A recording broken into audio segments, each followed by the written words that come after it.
조갑제 TV 시청자 여러분 안녕하십니까? 2019년 5월 28일 오전 11시 30분입니다. 문재인 정권의 외교 정책을 한마디로 표현하면 신종 사대주의입니다.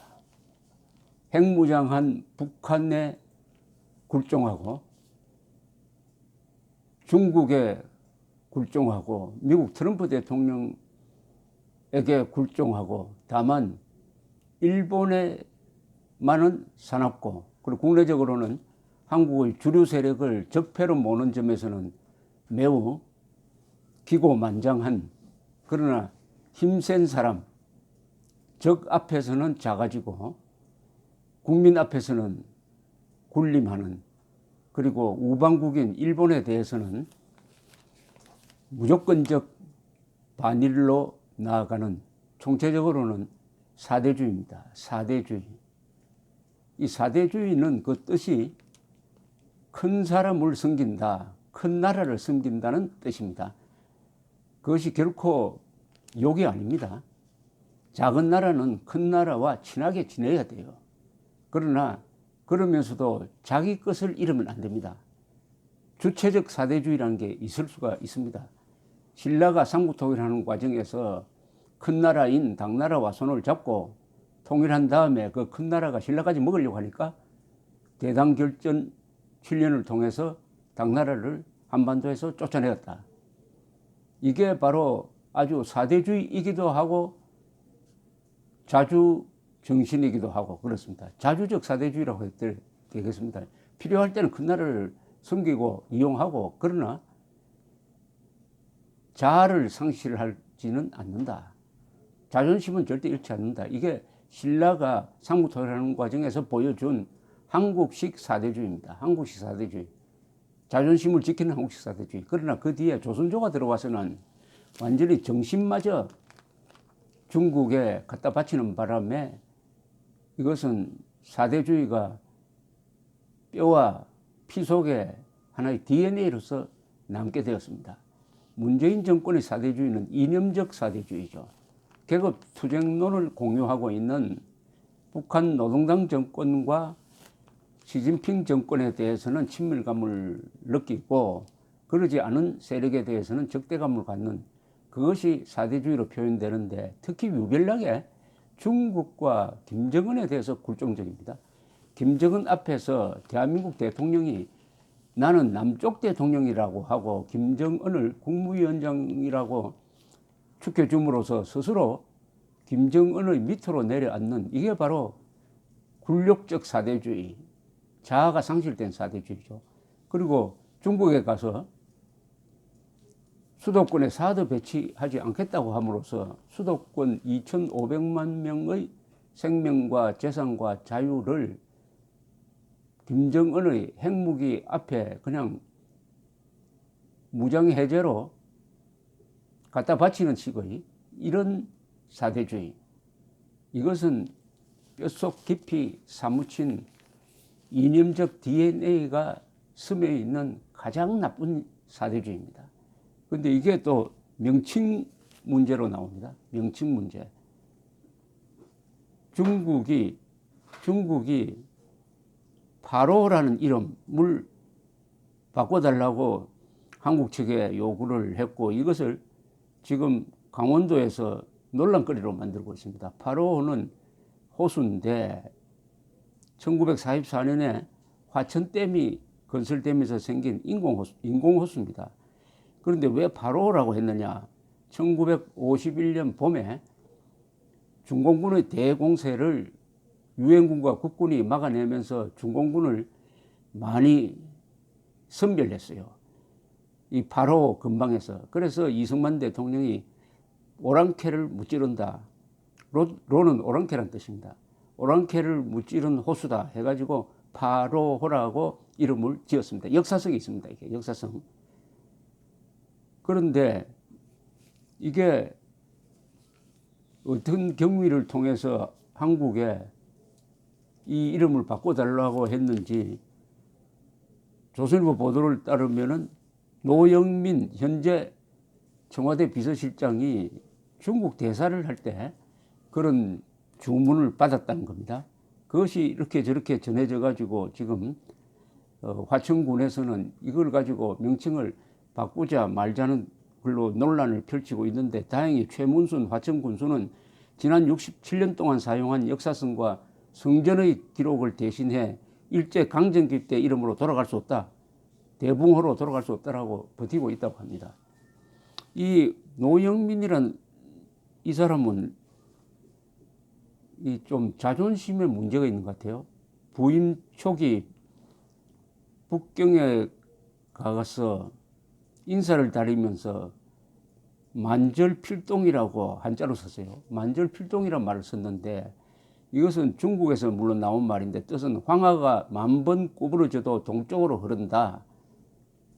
무슨 뜻이냐 하면은 조선조에서 만절필동을 쓸 때는 오로지 중국 황제에게 충성을 다한다는 뜻으로 유명하게 된 문장입니다. 선조도 임진왜란 때 나라를 살려준 명나라에게 끝까지 충성하겠다며 이 만절필동이라는 말을 여기저기 썼고, 이 장기 집권한 노론은 명나라가 망한 이후에도 만절필동이라고 그래가지고, 명은 망했지만은 우리는 오랑캐인 청을 섬길 수가 없다. 우리의 영원한 황제는 중국이다.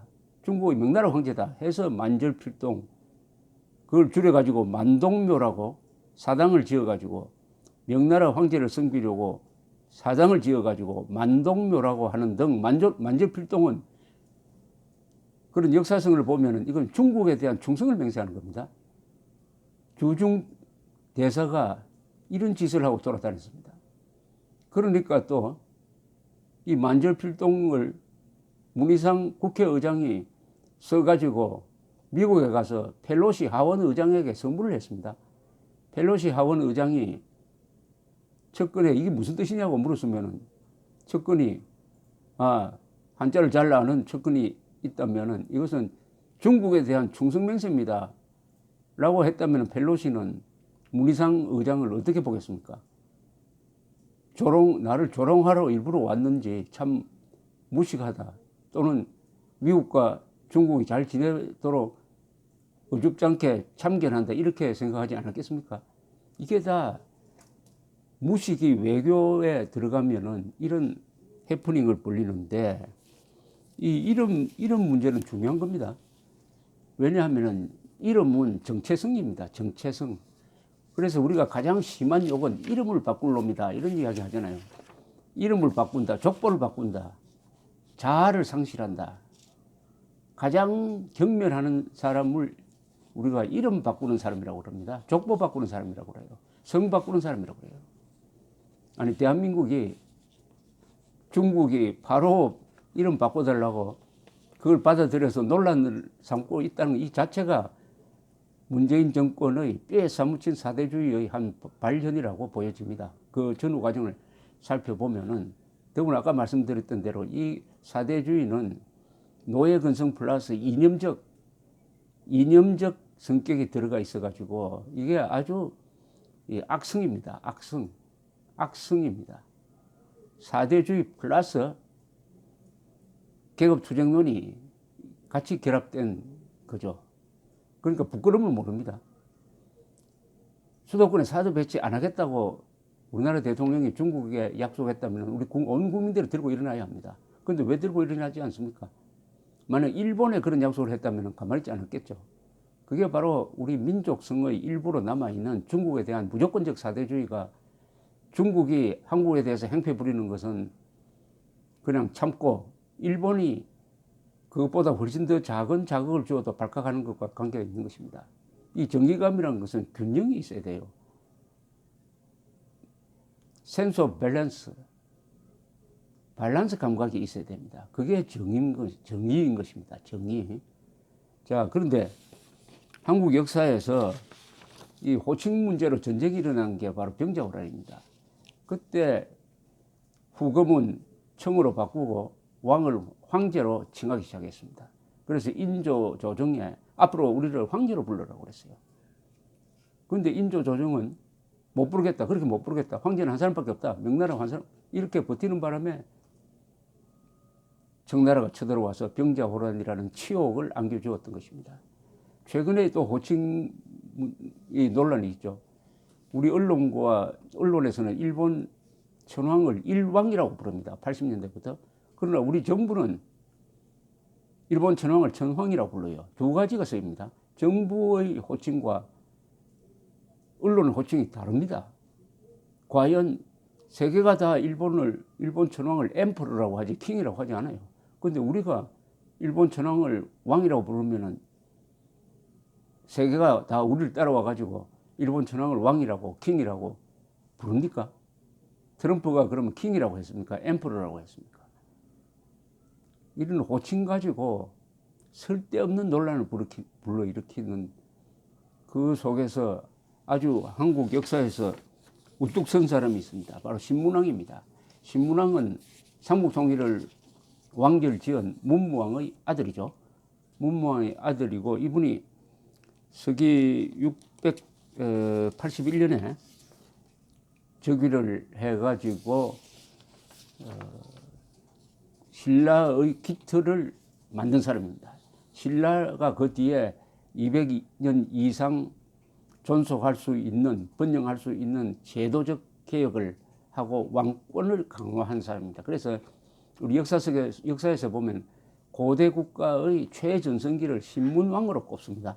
또 신문왕은 삼국 통일전쟁에서 공을 세운 사람들을 숙청을 합니다. 자기 장인까지 죽이고 해가지고 이 왕권을 강화하는데 신하들의 권한을 약화시킨 사람이기도 합니다. 그리고 제도를 만드는데 또 유적으로는 감언사, 문무왕을 기리기 위한 감언사를 만든 분이기도 합니다. 그래서 신문왕은 우리 역사 속에서 삼국시대가 통일시대로 넘어가면서 고대의 전성기로 봅니다. 고대의 전성기라는 것은 왕권이 가장 강화되었다. 그런데 이때 신문왕은 12년 정도밖에 집권을 하지 못했습니다.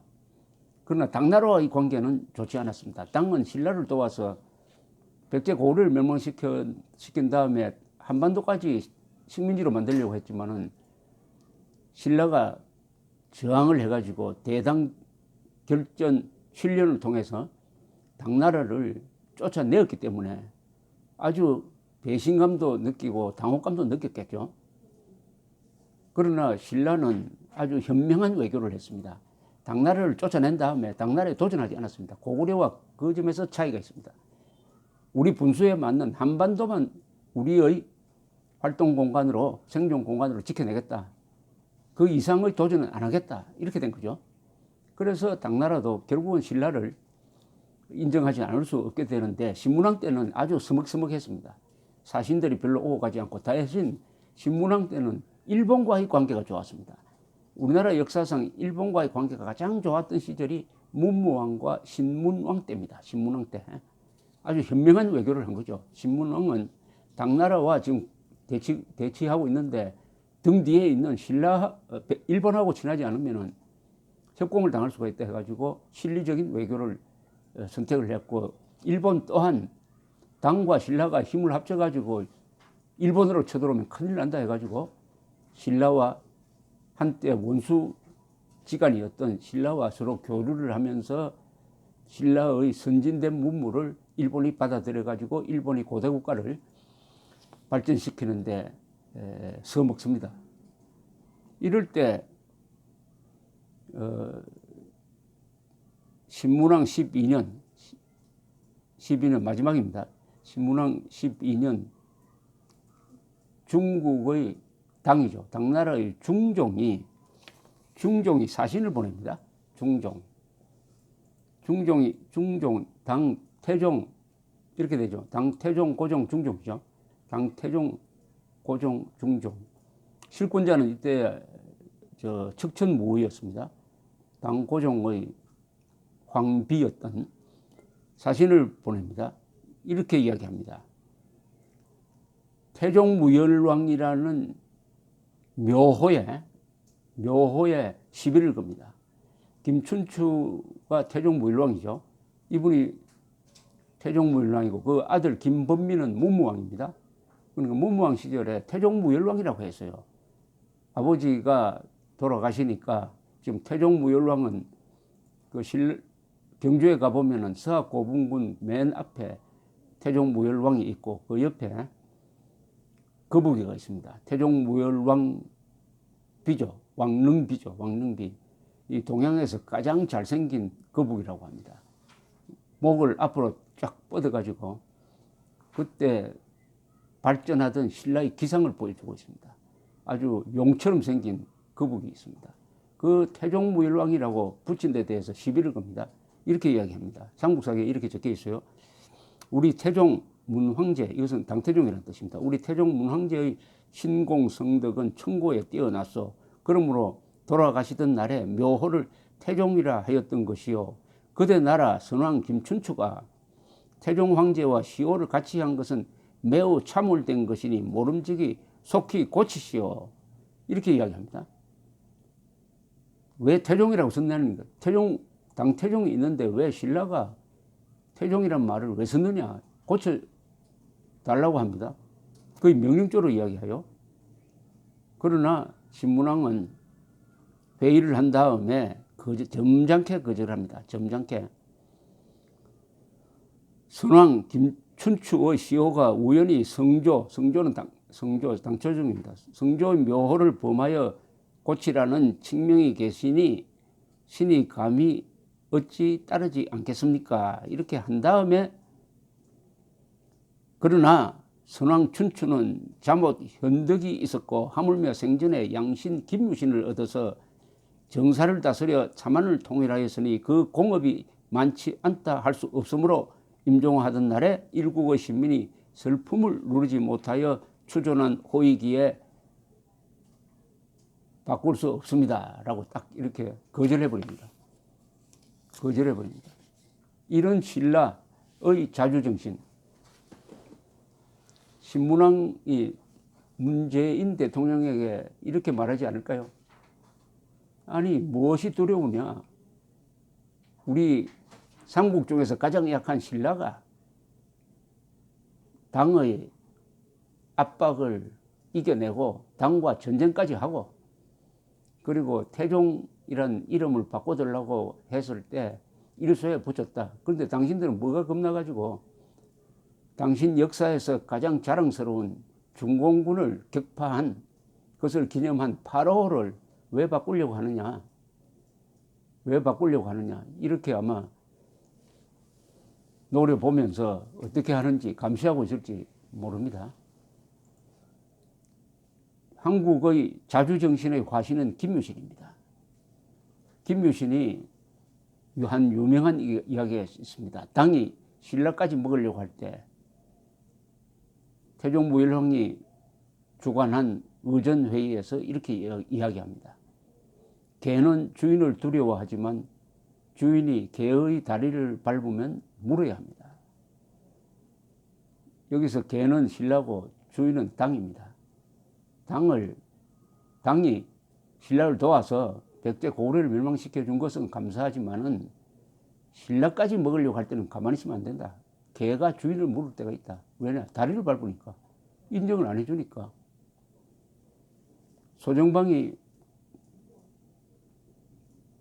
신라를 도와서 백제를 멸망시킨 다음에 신라까지 먹으려고 하다가 신라가 저항 자세를 취하니까 그냥 돌아갑니다. 당 고종에게 귀국 보고를 하니까 고종이 왜 내친 김에 신라마저 먹지 않았냐, 치지 않았냐 하니까 소정방이 이렇게 설명을 했습니다. 삼국사기에 실려 있습니다. 뭐라고 했느냐. 신라는 비록 나라는 작지만은 임금은 백성을 사랑하고 신하는 나라에 충성하며 아랫사람은 윗사람 모시기를 부영과 같이 함부로 도모할 수가 없었습니다. 그러한 신라와 지금 문재인 대통령이 이끄는 대한민국은 어떤 차이가 있습니까? 이 대한민국은 세계 10대 경제대국, 세계 6대 수출국, 세계 8대 군사 대국입니다. 핵을 빼면은. 그런데 뭐가 부족해가지고 바로 이름 바꿔달라는 무엄한 무례한 중국의 주문을 받아서 이런 논란거리로 만들고 있는지 사대주의자로 역사에 기록되고 싶은지 묻고 싶습니다. 감사합니다.